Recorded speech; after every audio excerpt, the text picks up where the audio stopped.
buenas a todos. Estamos hoy en una mesa con expertos abogados, con expertos penalistas que están llevando casos muy importantes y algunos de ellos casos relacionados con las posibles y presuntas responsabilidades penales de este gobierno en la crisis del coronavirus. ¿Qué tal te encuentras, Marcos García Montes? Pues bien, lo que pasa es que yo soy paciente de triple alto riesgo por la edad, por la cardiopatía coronaria y por 2 neumonías graves que tuve hace 15 y 20 años, pero bien. Hay muchos abogados, y, que se están quejando de pues nosotros, que no están trabajando. ¿Tú? ¿Es tu caso? El 90%, nosotros estamos trabajando mucho, han entrado muchos asuntos y sobre todo plataformas de perjudicados, guardias civiles, sanitarios y ciudadanos anónimos, herederos de personas que han fallecido, otros que están en la UCI, y ya llevamos unos cuantos, estamos pendientes de que nos manden la documentación. ¿Ves recorrido penal? Siempre. Perfecto. Esto además, Javier, empieza porque, como decía Terenciano, lo que mal empieza, mal acaba. Entonces, en este caso, ha empezado aplicando la ley 4.1981 mal aplicada, en 1991 la ley de estados de alarma, excepción y sitio, y la han aplicado como ley, que es una barbaridad, de excepción. Entonces, la ley establecía el artículo 11 la limitación, que no supresión, de los derechos fundamentales del artículo 55. Y entre estos derechos están ni más ni menos que el derecho a la deambulación o a la libertad. Y no se han dado cuenta de que esto está mal hecho desde el principio. Es decir, a una persona le podrías haber limitado, no suspendido, el que entrara en un barrio, como se ha hecho en otras ocasiones, o el que no fuera a un sitio. Lo que no puedes es encerrarle en su casa. Y luego nos están vendiendo la moto de que es la primera vez en que se declara el estado de alarma. Falso. El estado de alarma se declaró con el tema de los controladores aéreos. Nosotros hemos defendido a varios con el decreto 1673-2010 de 4 de diciembre. Y en este caso el Tribunal Constitucional, mediante el auto 7-2012 de 13 de enero y sentencia 83-2016, dijo que únicamente se podía suspender, que no limitar, el derecho a la libertad de elección de residencia, repito, no limitar, suspender, mediante ley orgánica y, por supuesto, no con un real decreto. Más claro, agua. Marcos, vigila esa cámara que se mueve demasiado, ¿vale? El público se marea.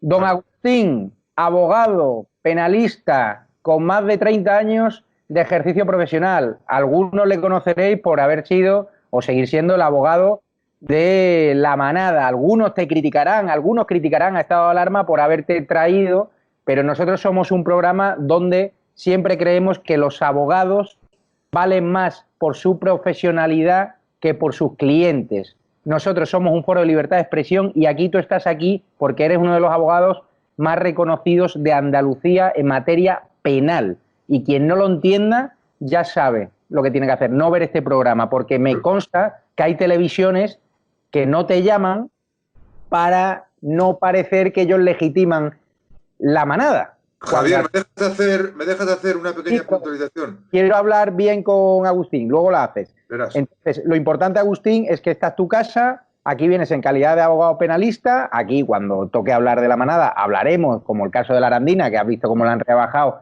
la pena en segunda instancia, y lo importante es que sepas que tienes nuestro apoyo, porque sabemos que hay televisiones que no te llevan, no por tu carrera profesional que es excelsa, sino porque tienen miedo a la crítica del público. Pues nosotros no nos da miedo. Por eso estás aquí. Agustín, ¿qué tal? Buenos días, muchas gracias por tus palabras que son sin duda excesivas. Marcos sabe perfectamente mucho mejor que yo en este caso, lo que es llevar asuntos de carácter mediático y con una trascendencia. ¿Me dejas puntualizar, Agustín, una cosa que me dijo? Claro, por supuesto. Un gran abogado que era José María Estampa Brown, que con Del Rosal para mí ha sido amigos míos personales. Pues decía que es lamentable que a los abogados nos comparen con los clientes en lo bueno y en lo malo.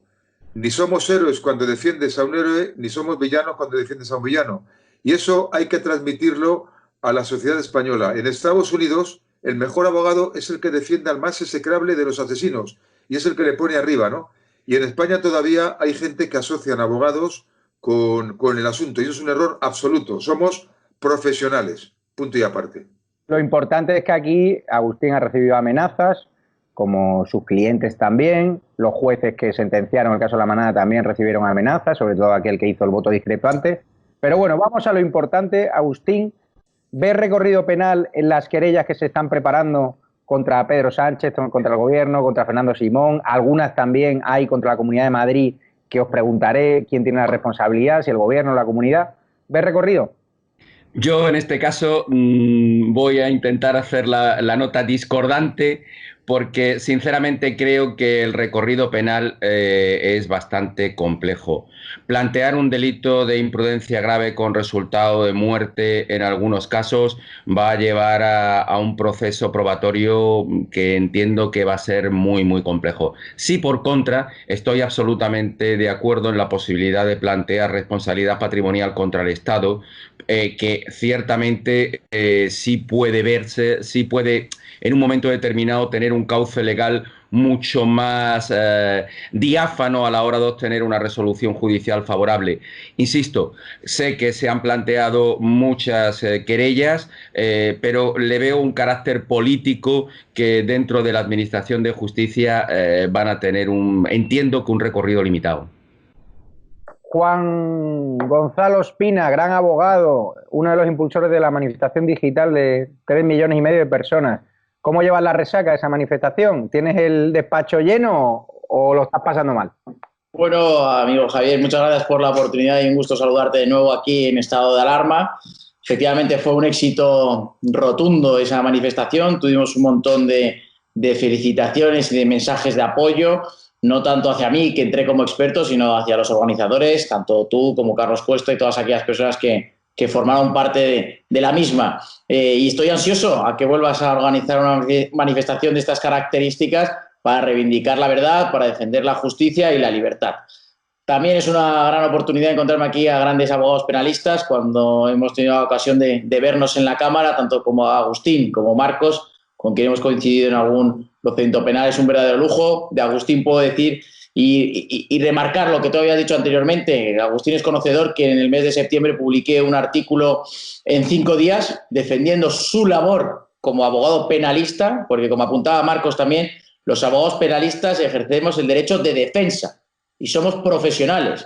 No somos el abogado o el abogado con coletilla, somos abogado a secas. Y por ello también creo que es importante aplaudir y reivindicar que estado de alarma nos da la oportunidad de salir allá adelante a reivindicar no solamente que esté aquí Agustín o Marcos, sino que sois un medio que apoya el derecho de defensa sin coletillas, el derecho de defensa de los abogados. Que en un Estado de Derecho, hace unos días conocíamos la sentencia que condenaba a Isabel Serra en la Comunidad de Madrid, y cómo salían dirigentes políticos a señalar a los magistrados del Tribunal Superior de Justicia, lo cual me parece un hecho totalmente deleznable en una democracia de calidad y que creo que tendremos que analizar. Así que muchas gracias por la oportunidad una vez más, Javier, y a tu disposición.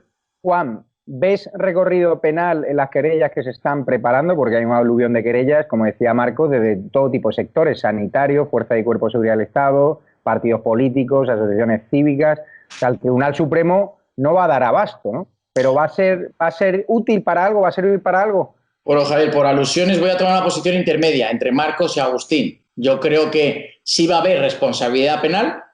Considero que puede haber 3 ilícitos: el homicidio imprudente, las lesiones imprudentes, incluso la prevaricación.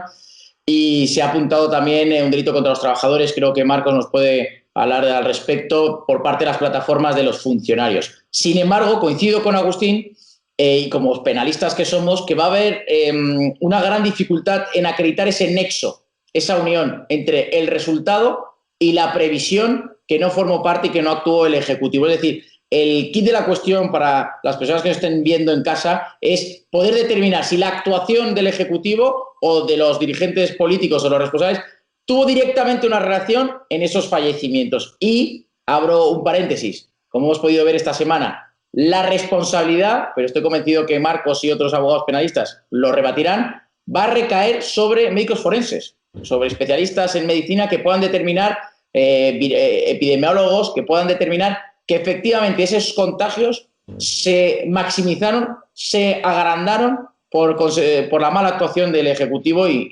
inclusive por el 8M y estas distintas actuaciones que no evitaron esos contagios. Y ahí va a estar un poco el debate. Así que yo creo que va a haber una responsabilidad penal y que se tienen que depurar responsabilidades.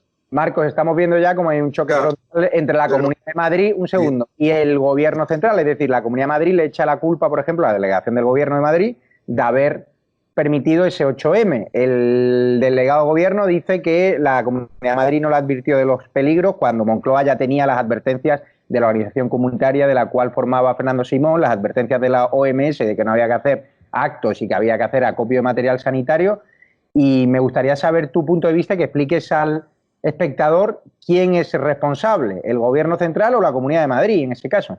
Bueno, aquí tenemos un punto de arranque todos, y es el hecho de que el día 30 de febrero la OMS advirtió, y la ONU, que había un riesgo de pandemia grave. Cuando España, que tiene la misma población que Corea del Sur, y prácticamente es mucho más grande Corea del Sur, pero la misma población, pone en marcha todas las medidas, ellos adoptaron las medidas que tenían que adoptar y consiguieron que únicamente tuvieran 300 fallecidos. La comparación con España, en fin, ahí está, ¿no? Si a esto se le suma la compra de material a empresas de dudosa catadura empresarial y moral, que se ha pagado por material que no se ha recibido, y sobre todo que la jueza ya ha incoado diligencias contra el delegado del Gobierno en Madrid y ha solicitado aclaración al Gobierno sobre el Real Decreto 463 y los múltiples decretos que han salido posteriormente, reales decretos y decretos ley, pues está claro que ya hay una actuación en principio. Pero lo que no podemos pasar desapercibido es que ha habido sanitarios que en principio la comunidad no tiene ninguna culpa, porque esto era tema del Gobierno central, que han estado trabajando sin las medidas correspondientes y que ha dado lugar a que tengamos casi, se hablaba de 30.000 sanitarios contaminados, que eso ya es la locura absoluta. Yo he visto a enfermeras, a sanitarios, a médicos, a auxiliares, personal de limpieza, celadores, poniéndose bolsas de limpieza y atándoselas con la cinta cualquiera de esas plásticas. Bueno, es que eso lo cuentas en el mundo y la gente para tirarse al suelo. Se han comprado y se han puesto a disposición de sanitarios mascarillas que estaban defectuosas. Es decir, todo esto, si no hay una culpa invigilante y una responsabilidad, yo entonces no he estudiado Derecho Penal. Luego estará la responsabilidad patrimonial, esa es otra historia. Pero aquí hay un punto que lo estamos dejando aparte y que es para mí el más grave de todo. No se ha realizado ni una sola autopsia a los fallecidos. Y eso es gravísimo. Eso es gravísimo porque entonces, ¿cómo se puede saber de qué ha fallecido y la afectación en cada uno de los fallecidos? El tema es muy delicado y siguen sin hacer autopsia. Han dicho que no se hace. Pero ¿cuál es la explicación para no hacer la autopsia? Porque yo todavía no la he entendido. Pues hombre, yo he visto que los médicos forenses han informado a la jueza Medel, en el tema de la querella contra el delegado del Gobierno, y ella lo ha asumido como suyo, que no puede haber delito de homicidio porque los médicos forenses han dicho que no había que hacer autopsia. Yo soy contrario a todo tipo de temas. En todo tema, entre otras razones, porque el médico forense no es quien para decir si tiene que hacer una autopsia. Eso lo tendrá que decir el juez que le ordena al médico forense, que es un funcionario del Ministerio de Justicia. Entonces yo creo que el tema es muy delicado y ahí estamos, ¿no? Marcos, vamos a hacer una recaudación para que te compren un estabilizador de ese iPad. ¿Sabes qué ha sido? Que no lo he colocado en un sitio fijo y lo tengo en la mano. Pero bueno, ahí estoy. Bueno, pero intenta buscarlo en un sitio fijo. A ver, Agustín, el Gobierno compró los test chinos falsos para el coronavirus por más del doble de su valor. Este Gobierno ha contratado a una empresa condenada por estafa, a una empresa offshore, a empresas con más experiencia en la venta de productos eróticos que en material sanitario. ¿Eso cómo se llama en derecho penal? Vamos a ver que el Gobierno está actuando de una manera absolutamente negligente, parece algo claro y algo que es indiscutible. Está demostrando una impericia impropia de gente, o bueno, conociendo a bastantes de las personas que forman parte del Gobierno, era de prever esta impericia, y lo que pasa es que les ha tocado jugar, por decirlo de alguna manera, un partido de Champions cuando realmente no vienen más que de regional en algunos de los casos, y eso se está demostrando pues en buena parte de las actuaciones. Hay que tener en consideración, y en parte Es que al final todos estamos de acuerdo en parte, lo que pasa es que acaba siendo una cuestión de matices. Yo, buena parte de la reflexión que hace Marcos, estoy completamente de acuerdo, como no puede ser de otra manera, pero sí acabo viendo que en realidad lo que se está produciendo en todas esas muertes y en todos esos profesionales sanitarios contagiados, que son más de 7.000, realmente es una consecuencia por un funcionamiento anómalo de la administración. Un funcionamiento anómalo de la administración desde el punto y hora en el cual se producen esa ausencia de EPIs para los profesionales que están trabajando, esos materiales defectuosos que se han comprado por parte de la administración y esa actuación, insisto, negligente a la hora de contratar con empresas que en un momento determinado pudieran dar hasta la posibilidad de malversación de caudales públicos cuando se hacen compras con empresas de dudosa reputación y sin pasar un proceso administrativo correspondiente y de urgencia, pero mínimamente que salve las garantías de que las compras puedan ser correctas. Por lo tanto, insisto, yo creo que todos sabemos y todos somos conocedores de que hay un principio en derecho penal que es el de intervención mínima. El derecho penal debe quedar restringido para cuestiones perfectamente tasadas, y pretender judicializar toda la vida política en el campo de lo penal a mí me parece sin duda un poco excesivo. Juan, el gobierno ordena a los funcionarios volver gradualmente al trabajo sin asegurarles ni test ni mascarillas. Si estos trabajadores luego se contagian, como ha ocurrido con los 2 servidores públicos de Moncloa que han fallecido por COVID-19, una Moncloa donde hemos tenido a vicepresidentes o ministros saltándose la cuarentena y donde aquello se ha propagado el coronavirus con total facilidad, las familias de estos servidores públicos, las familias de estos funcionarios que se puedan contagiar ahora que el gobierno les obliga a volver al trabajo sin asegurarles sus medidas de protección, ¿podrían demandar al gobierno? Demandar por la vía civil o incluso administrativa, sin género de dudas, ¿no? Pero denunciar por la vía penal, yo sigo defendiendo la tesis de Marcos. Es decir, cuando existen unos indicios racionales de criminalidad, estamos obligados a interponer una denuncia o una querella. Aquí los indicios criminales de responsabilidad son irrefutables. La OMS lo anunció, ha habido una serie de negligencias fehacientes, indiscutibles, objetivas, que están encima de la mesa, que no se han cumplido, con la agravante, por así decirlo, como apuntaba Marcos, que cuando la pandemia se inició, podíamos ver en las imágenes de los hospitales en China y en otros países, todos los sanitarios con unos monos que parecían astronautas de la NASA, y aquí nuestros soldados, nuestros sanitarios, con bolsas de basura. Es que yo humanamente no daba crédito. Por lo tanto, si yo considero que hay motivos suficientes para que se inicie una instrucción penal contra los posibles autores de haber cometido un delito por imprudencia, que se denomina comisión por omisión, yo sin género de dudas y con nuestro ordenamiento jurídico encima de la mesa, creo que sí. Ahora, la dificultad será determinar si efectivamente hubo una responsabilidad directa penal y pueda existir sentencias condenatorias. Pero para que se inicie una investigación, para que se empiece a depurar responsabilidades, estoy totalmente convencido, Javier, que eso va a ocurrir y se va a llevar a cabo. Tú has estado en juicios y en acciones legales contra el Estado. Es decir, aquí estamos viendo cómo la Fiscalía la controla el gobierno a través de Lola Delgado, la exministra y militante de Pro Socialista, no sé si de carné, pero está claro que es del PSOE, la amiga de Garzón. Será un juicio. Y de Marlaska. Será un juicio complicado porque, claro, o juicios complicados porque la abogacía del Estado está claro que se va a posicionar a favor del gobierno. La Fiscalía ya estamos viendo como en vez de investigar lo que está pasando en las residencias de ancianos, está investigando a periodistas acusándoles de difundir mentiras cuando son los únicos periodistas que dicen la verdad, como somos nosotros, con esos bulos que verifican estos verificadores fake. ¿Tú cómo narrarías la batalla legal que se va a desarrollar y qué va a hacer el Estado? ¿Qué van a hacer los fiscales? ¿Qué van a hacer los abogados del Estado? ¿Se van a plegar a las exigencias del gobierno? ¿Qué va a hacer el Supremo? ¿Crees en la independencia judicial en estos casos? Vamos a ver, creo en la independencia judicial en estos casos. Pues es decir, yo sí creo en la calidad moral, intelectual y legal de nuestros jueces y de la mayoría de nuestros fiscales. Ahora, para matizar ese nexo de responsabilidad penal, yo sí creo que el juez instructor, el que vaya a investigar el procedimiento, va a solicitar informes médicos a la hora de poder determinar cuál es el nexo o la contaminación, el contagio que existió por parte de las personas afectadas y el resultado, en su caso, de muerte. Y ahí vamos a ver la integridad moral de cada uno de los profesionales a la hora de buscar la verdad, pese a todas las presiones que puedan existir.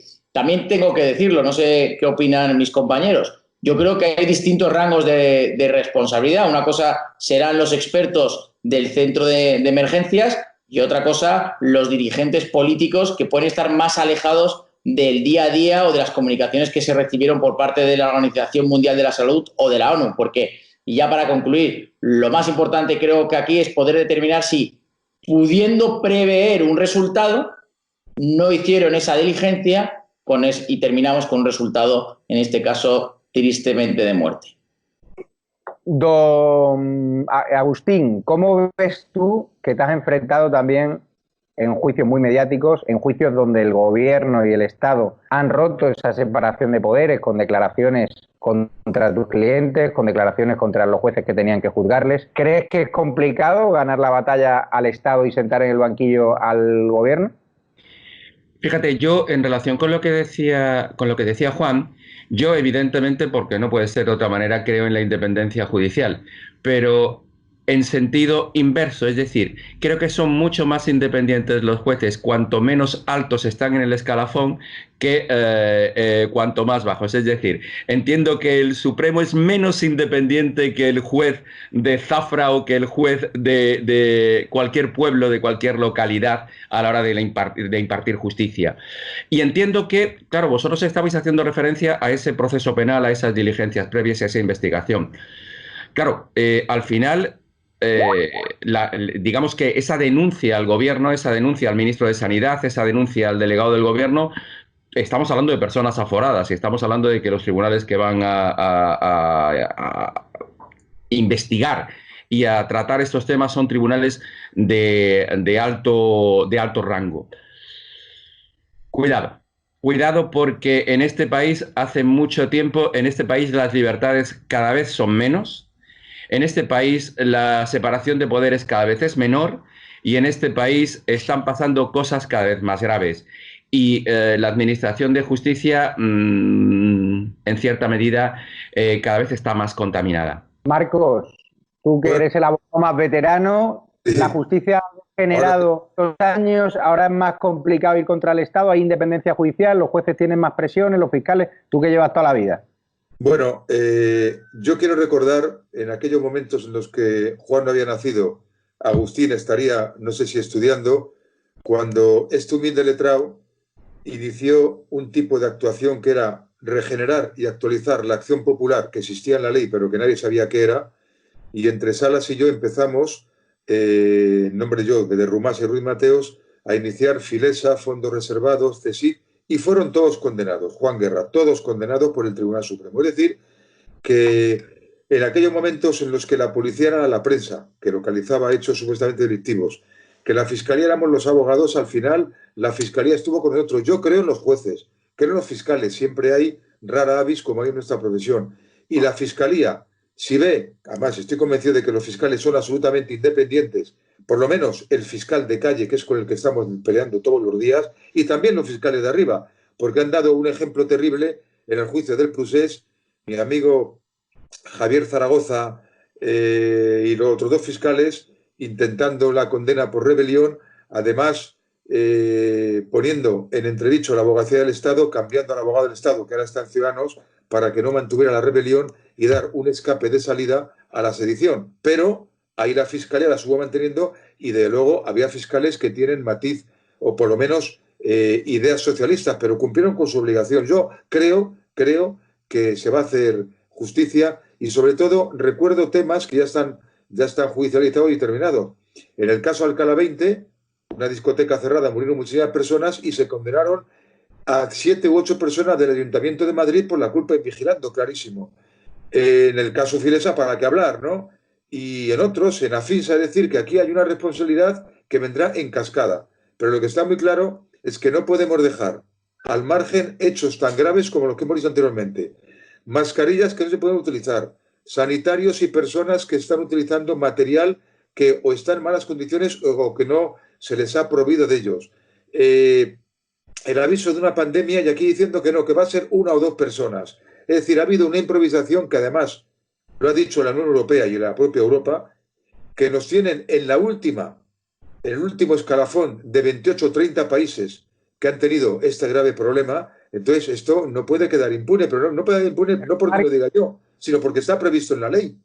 Marcos, ¿qué tipo de colectivos estás ya representando en relación con las querellas y las denuncias y demandas que estás preparando? Bueno, han contactado con nosotros colectivos de guardias civiles y policías nacionales, colectivos de sanitarios, pero todo está ahora mismo en embrión. Estamos empezando, porque claro, todavía no ha terminado el confinamiento ni se ha recuperado un estado de normalidad. Entonces estamos pendientes, han contactado mucha gente y está pendientes de que nosotros le digamos finalmente cuál es la línea que tenemos que hacer, ¿no? También colectivos de etnia gitana, ¿no? Comentabas. Bueno, más que colectivos, familias completas de etnia gitana que han visto cómo han fallecido varias personas, que tienen a varias más en la UCI y, por supuesto, algunos que se han afortunadamente recuperado, ¿no? Pero a mí ha sido un colectivo muy sancionado. Recordemos que al principio de todo esto, cuando empezó, resulta que se decía que era porque unas personas de etnia gitana, pastores evangélicos, habían realizado ceremonias religiosas dentro de sus iglesias, ¿no? Evangélicas, ¿no? Y nos hemos olvidado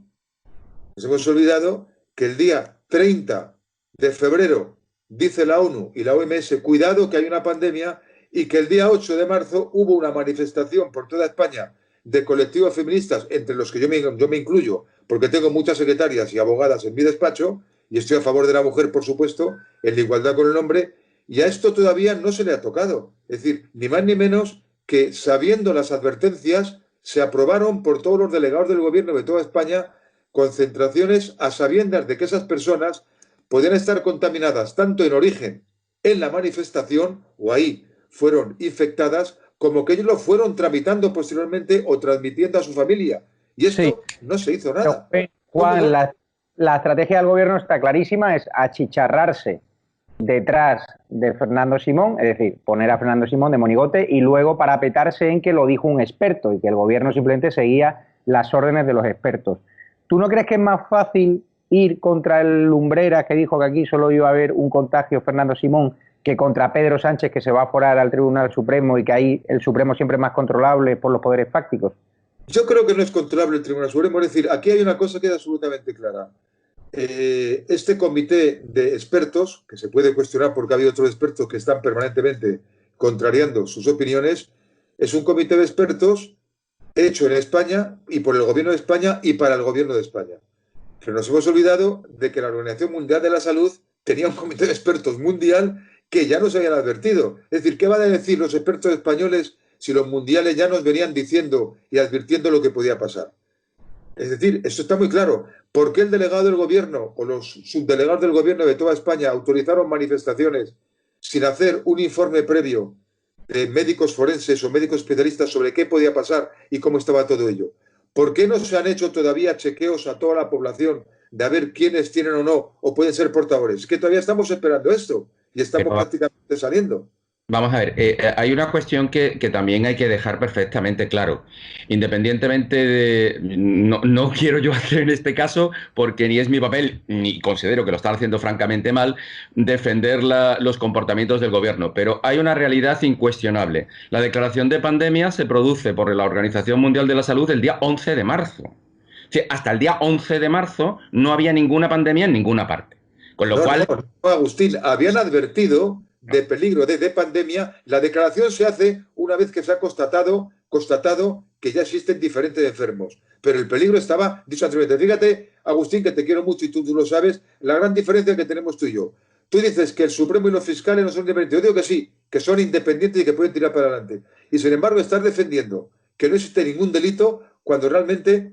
En mi opinión, existen delitos que son claros, pero en todo caso que lo digan los jueces. No, claro. Vamos a ver, ambas cosas no son incompatibles. Es decir, yo tengo serias dudas en un momento determinado que la actuación del Tribunal Supremo en determinados momentos no pueda estar condicionada por criterios políticos, pseudopolíticos o cercanos a ellos, o incluso sociales.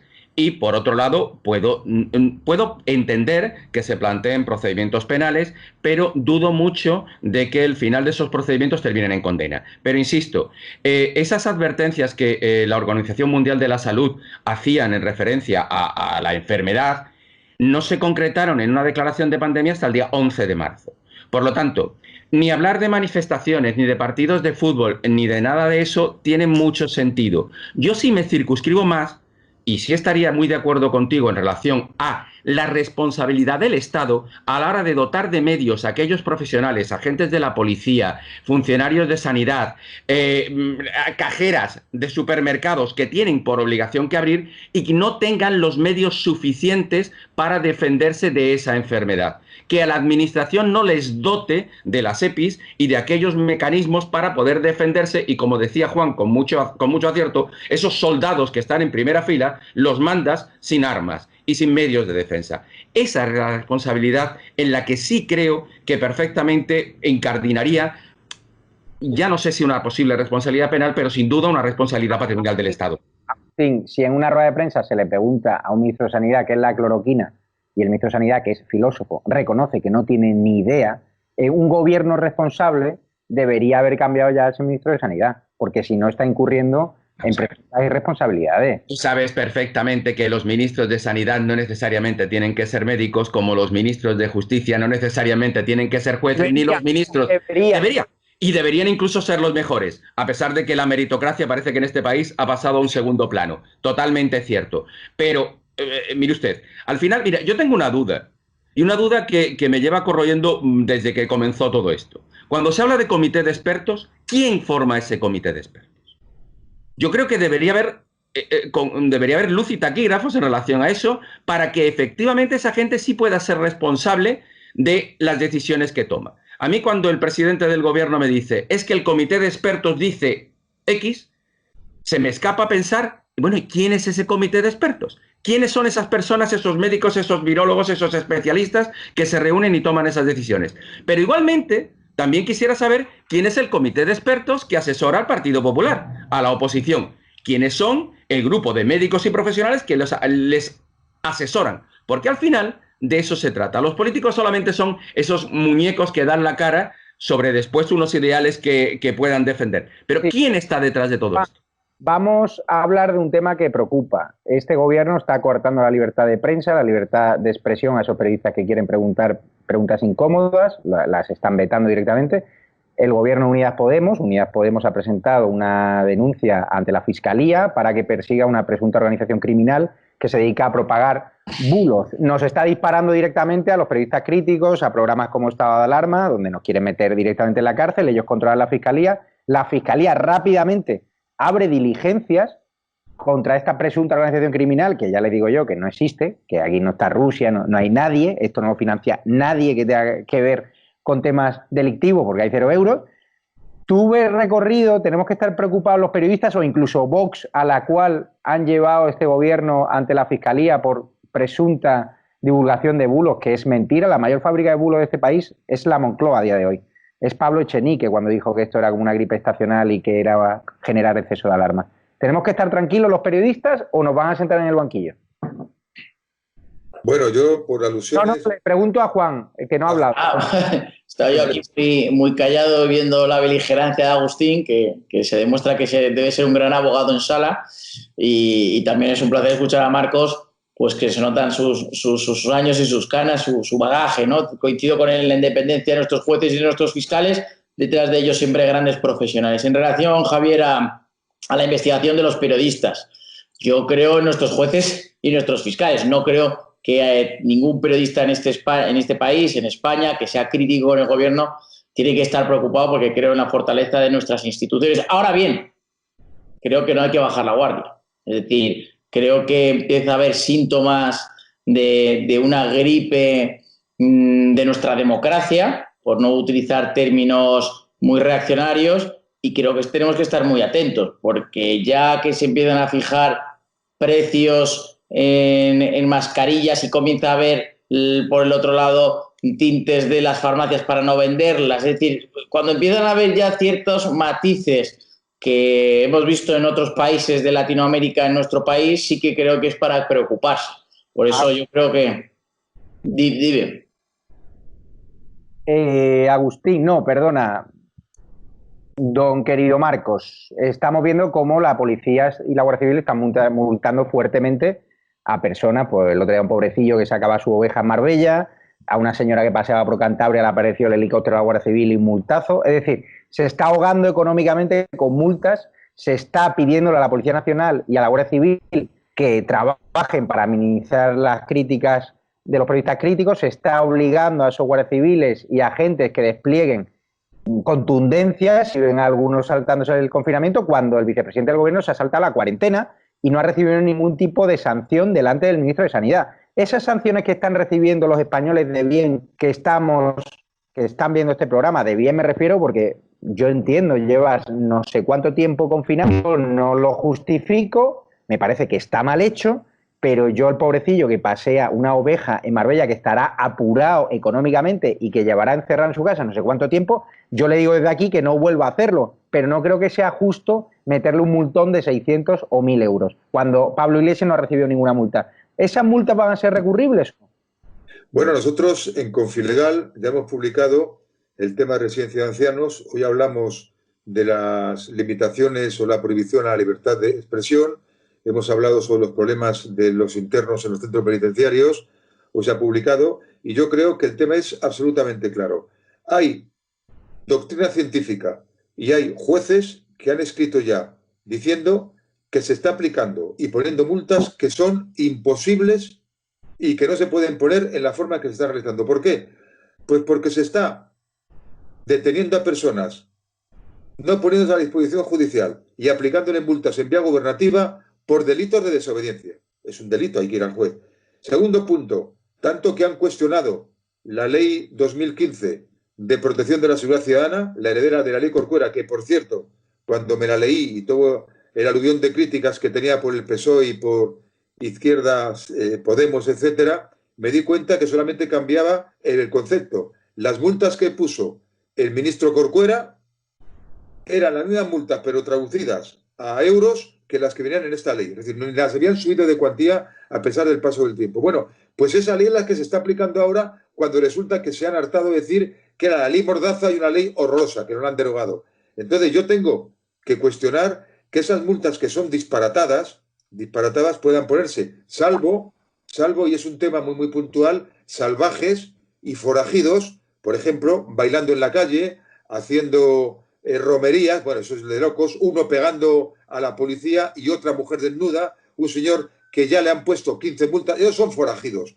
Pero el ciudadano medio que ha salido, como el otro día vi yo, a un señor que sale con su niño a comprar no sé qué y le han puesto una multa, pero yo no. He visto ayer en televisión que unos policías, me parece que eran municipales, locales, han detenido a un hombre que era un repartidor de productos sanitarios. Bien es cierto que el repartidor luego se portó mal, pero oiga, deténganle por desobediencia o por resistencia. Pero hombre, un señor que está repartiendo productos sanitarios, aunque esté encima de un lugar destinado a otro tipo de temas, no se le puede sancionar, porque el hombre está trabajando para nosotros, productos sanitarios. Entonces, yo creo que esto se ha desmadrado y que, en definitiva, si esas multas se recurren ante la delegación del gobierno, se van a ganar seguro. Agustín, se están vulnerando, y ya acabo contigo, que ya nos hemos pasado de tiempo, se están vulnerando derechos fundamentales cuando nos geolocalizan los móviles, nos monitorizan las redes sociales con la excusa del estado de alarma.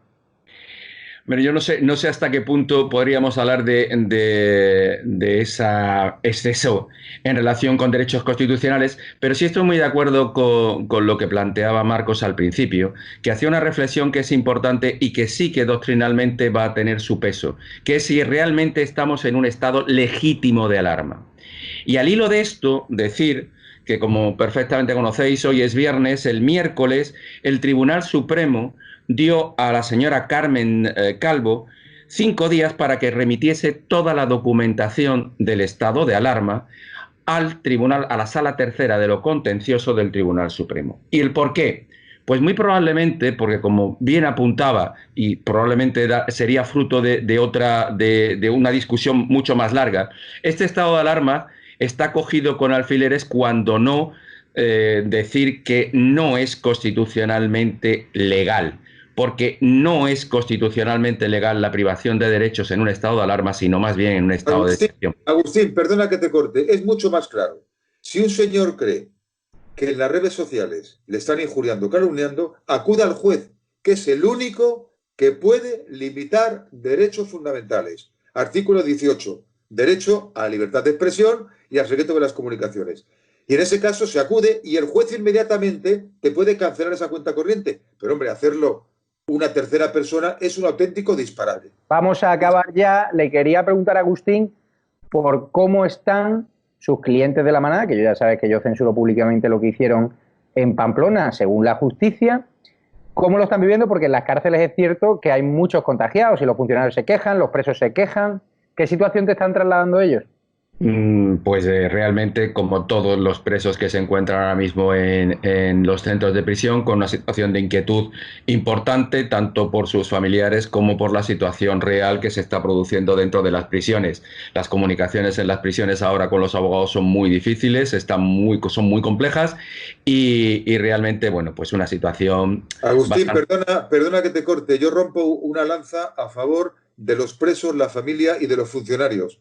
Ha habido solamente 2 muertes, una de ellas una mujer muy mayor, la primera de ellas en extremera y consecuencia de una enfermedad anterior. No ha habido ningún muerto más, ha habido contagiados como eso normal, pero poquísimos. Los funcionarios, ahí están, también ha habido ya funcionarios fallecidos, pero el índice de contaminación, etcétera, comparado con la población civil, es absolutamente nulo.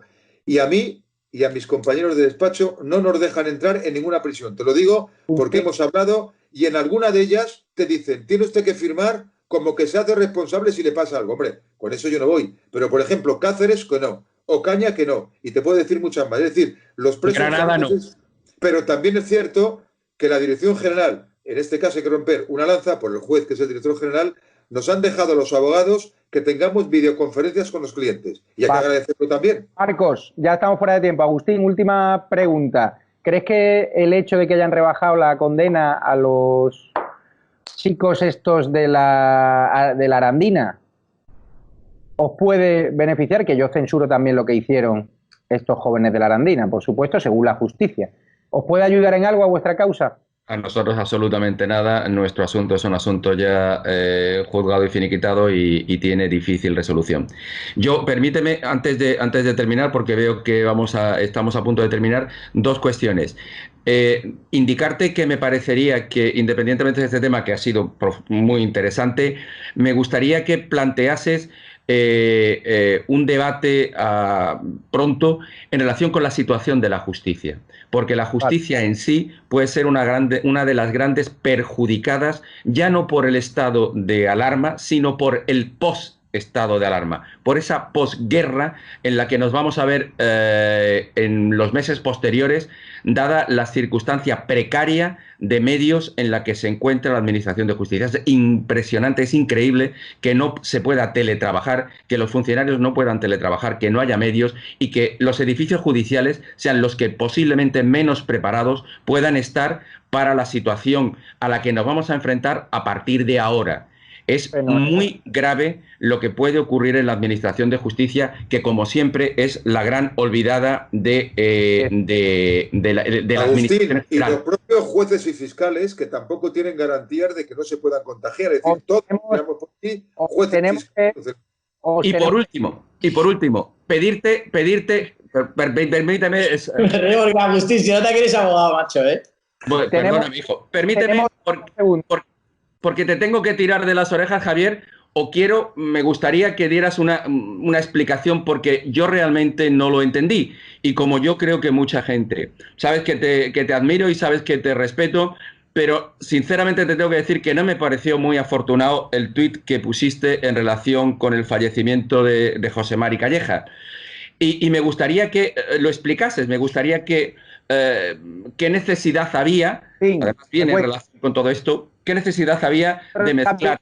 Es una polémica en la que yo no quería entrar. Fallece José Mari Calleja, un periodista de izquierda con el cual he tenido muchos encontronazos en plató, pero con el cual compartíamos algo, que es la atenta mirada de ETA, cuando él trabajó también como periodista y le plantó cara a ETA, él muchísimo más que yo, en los tiempos más duros, yo ya en la última etapa, él y yo hemos hablado mucho de ETA y yo lo que puse en el tuit, descansa en paz, fue un valiente periodista que plantó cara a ETA, y la última línea del tuit que no perdonó la izquierda sectaria, el periodismo sectario de izquierda, es que el gobierno negligente tendrá que explicar muchas muertes. Y lo pienso, de verdad. Ya, la izquierda... Un Javier, segundo. Perdóname, sí, Javier. pero Marco, déjame hablar, por favor. Bueno, vale.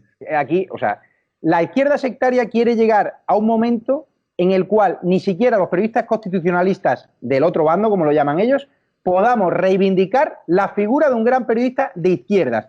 Y insisto, lo que no me perdonaron ellos no fue que yo reivindicase la figura de José María Calleja o yo dijese que es un periodista valiente y que descansase en paz, que mande un traslado a su familia de fuerte apoyo. Lo que no perdonaron es la última línea del tuit de un gobierno negligente tendrá que explicar muchas vidas. Ni siquiera me refería a la de él. Es que en general tendrá que explicar a los españoles qué ha pasado, por qué ha habido tantas víctimas, por qué somos el país que ha gestionado peor la crisis y por culpa de un gobierno negligente. Por eso, si no te referías a él, era innecesaria la introducción de ese... Agustín, perdona. Yo lo que quería decir es que yo reivindico la valentía de ese periodista y no voy a entrar jamás a discutir con una víctima del terrorismo como Consuelo de Ordóñez, jamás, a la cual le tengo muchísimo respeto como a todas las víctimas del terrorismo, ni voy a hablar más de esta polémica. Yo vuelvo a reivindicar la valentía de un periodista como José María Calleja que miró de frente a ETA, ¿vale? Y lo único que digo es que el gobierno tendrá que explicar muchas muertes que han sido responsabilidad del coronavirus y de sus presuntas negligencias. Ya está, ese es el... Bien, yo cuando fallece José María Calleja he escrito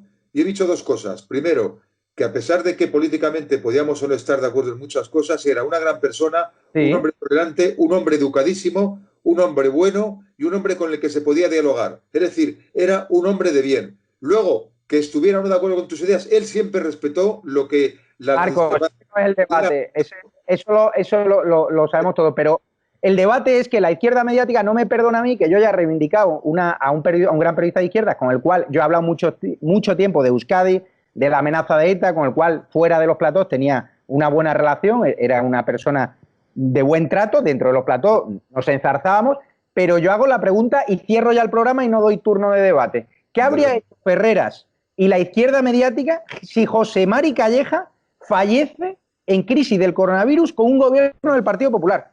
¿Cuántos especiales se habrían hecho echándole la culpa a Rajoy o echándole la culpa a Pablo Casado? ¿Cuántos especiales? Y eso es así. Esta izquierda que me ha linchado a mí, lo único que no ha perdonado es que yo haya criticado al gobierno, porque sigue siendo negacionista, sigue siendo una herramienta del gobierno, de su propaganda, y lo que no perdonan es mi crítica al gobierno, una crítica legítima y amparada en la libertad de expresión. Y a mí que señores me llamen miserable, no sé qué, tal y cual, yo por un oído me entra y por otro me sale. Yo no voy a entrar a polemizar, yo simplemente quiero que José Mari Calleja descanse en paz, fue un gran periodista que miró a ETA de frente y mando un fuerte abrazo a su familia. Y ya se acaba la polémica. Muchísimas gracias a todos. Enhorabuena. Fuerte abrazo, Javier. Adiós. Estar con buenos compañeros y buenas personas. Gracias, hasta luego.